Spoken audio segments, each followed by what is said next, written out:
Assalamualaikum warahmatullahi wabarakatuh. Salam dan bahagia Bapak Ibu guru penggerak. Perkenalkan, saya Ibu Mahmudah, calon guru penggerak angkatan 10 dari SMP 4 Bangkalan. Saya akan memaparkan kesimpulan dan refleksi pemikiran Ki Hajar Dewantara pada modul 1.1 koneksi antar materi. Seperti yang sudah kita ketahui, bahwasanya pemikiran filosofi Ki Hajar Dewantara masih sangat relevan digunakan dalam dunia pendidikan. Mulai dari dulu sampai sekarang banyak sekali pemikirannya yang seharusnya bisa kita gunakan untuk perkembangan pendidikan di Indonesia. Mari kita bahas bagaimana refleksi pemikiran beliau dan hubungannya dengan pemahaman saya dan keadaan di tempat saya mengajar. Sebelum kita merefleksi pemikiran Ki Hajar Dewantara, mari kita lihat di sini apa itu pengertian pendidikan dan juga apa itu pengertian pengajaran. Keduanya sangat berbeda. Pengajaran merupakan bagian dari pendidikan. Pengajaran adalah proses pendidikan dalam memberi ilmu untuk kecakapan hidup anak secara lahir maupun batin.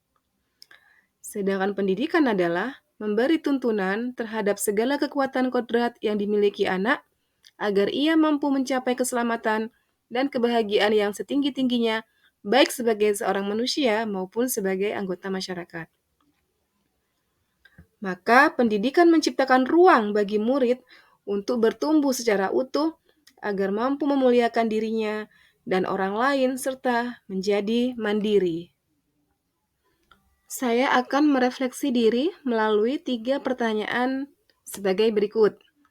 Yang pertama, apa yang saya percaya tentang murid dan pembelajaran di kelas sebelum saya mempelajari modul 1.1? Yang kedua, apa yang berubah dari pemikiran atau perilaku saya setelah mempelajari modul ini? Dan yang ketiga, apa yang dapat segera saya terapkan lebih baik agar kelas saya mencerminkan pemikiran Ki Hajar Dewantara? Sebelum mempelajari modul 1.1, pembelajaran yang saya lakukan hanya transfer of knowledge. Jadi hanya mentransfer materi kepada siswa. Saya menganggap ketuntasan dalam penyampaian materi lebih penting daripada memahami karakteristik dari murid. Saya melihat nilai murid hanya dari aspek kognitif saja, misalnya ketika mereka mengerjakan tugas atau ulangan harian. Padahal masih banyak aspek lain yang perlu kita evaluasi yang ada pada diri peserta didik. Saya juga beranggapan jika nilai murid sudah mencapai KKM, berarti pembelajaran saya sudah berhasil. Selain itu, saya juga beranggapan bahwasanya murid hanya sebagai objek pembelajaran, sehingga pembelajaran berpusat pada guru atau teacher center. Sebelumnya saya tidak mempedulikan apakah murid saya sudah benar-benar paham apa yang saya ajarkan atau tidak. Karena fokus utama saya adalah mengejar ketercapaian materi, mengingat materi yang sangat padat.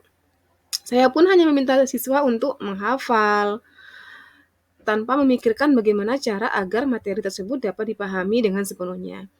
Sehingga saya kadang merasa gagal dan menyesal karena ada murid yang masih belum tuntas setelah melakukan evaluasi.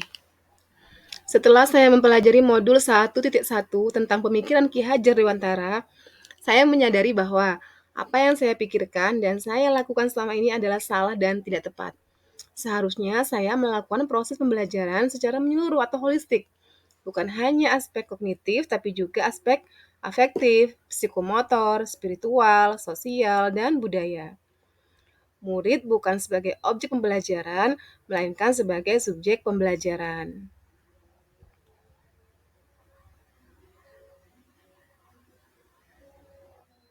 Saya pun juga menyadari bahwasanya guru hanya sebagai fasilitator saja dalam proses pembelajaran. Guru juga harus ikhlas, penuh dengan kesabaran dan ketulusan hati dalam mendidik dan mengajari anak-anak, agar terwujud pembelajaran yang menyenangkan dan berpusat pada murid. Selain itu, guru juga harus mempelajari karakteristik murid, karena setiap anak dilahirkan unik dengan kelebihan dan kekurangannya masing-masing. Saya harus menghargai setiap karakter murid dan memberi kesempatan kepada mereka untuk tumbuh sesuai dengan kodratnya. Saya juga menyadari bahwasanya murid bukanlah sebagai objek pembelajaran. Kita harus menjadikan murid sebagai subjek pembelajaran. Mereka punya kodrat alam, mereka punya karakter, mereka punya bakat yang harus kita kembangkan. Guru hanyalah sebagai fasilitator. Maka dengan begitu, seorang murid bisa berekspresi dengan bebas, mengungkapkan dan mengeksplor apa yang dia punya, bisa memberikan pendapat, dan berkreasi secara kreatif dan mandiri. Bapak Ibu guru hebat, itulah tadi pemikiran saya sebelum dan setelah mempelajari modul 1.1 tentang pemikiran pendidikan Ki Hajar Dewantara. Selanjutnya, hal apa yang dapat saya terapkan di sekolah? Maka yang pertama, saya menjadikan siswa sebagai student centered, di mana siswa bisa aktif dalam pembelajaran.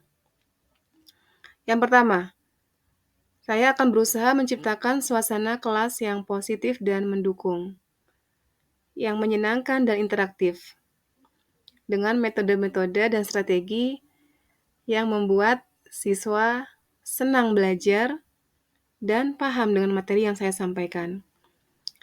Saya juga mengajak siswa untuk menentukan tujuan bersama tiap pembelajaran, mendukung setiap minat dan bakat yang dimiliki siswa, memberi kesempatan siswa memimpin proses pembelajaran. Siswa juga bisa belajar dengan menggunakan metodenya sendiri. Siswa juga bisa bebas berpendapat dan mendorong siswa untuk bisa mengambil risiko demi kesuksesan yang akan diraih. Yang dapat saya terapkan juga di dalam kelas yaitu membuat anak merdeka dalam belajar. Saya akan berusaha merancang dan melaksanakan kegiatan pembelajaran yang interaktif, menyenangkan, dan melibatkan murid. Di sini, guru juga tidak boleh lagi menuntut murid, tapi harus menuntun. Karena tugas guru adalah memberikan tuntunan atau arahan yang baik kepada murid dan berusaha menjadi teladan baik bagi murid, baik dalam perkataan maupun perbuatan. Selanjutnya yang bisa saya lakukan juga adalah saya harus melakukan pengembangan diri agar saya bisa menguasai strategi pembelajaran yang sesuai dengan kodrat zaman. Ikut pelatihan, baik online maupun offline. Dan juga saya bisa melaksanakan strategi pembelajaran yang melatih 6 kecakapan abad 21 yang dikenal dengan istilah 6C. Karakter, citizen, critical thinking, creativity, collaboration, and communication. Sehingga pembelajaran yang saya terapkan di kelas sudah sesuai dengan kodrat zaman, menggunakan media teknologi seperti misalnya ketika membuat kuis lewat Quizizz, Kahoot, ataupun Google Form. Berikut ini contoh video pembelajaran interaktif dan menyenangkan yang Barisan tetap lurus. Berikut ini contoh video pembelajaran interaktif dan menyenangkan yang pernah saya laksanakan di kelas.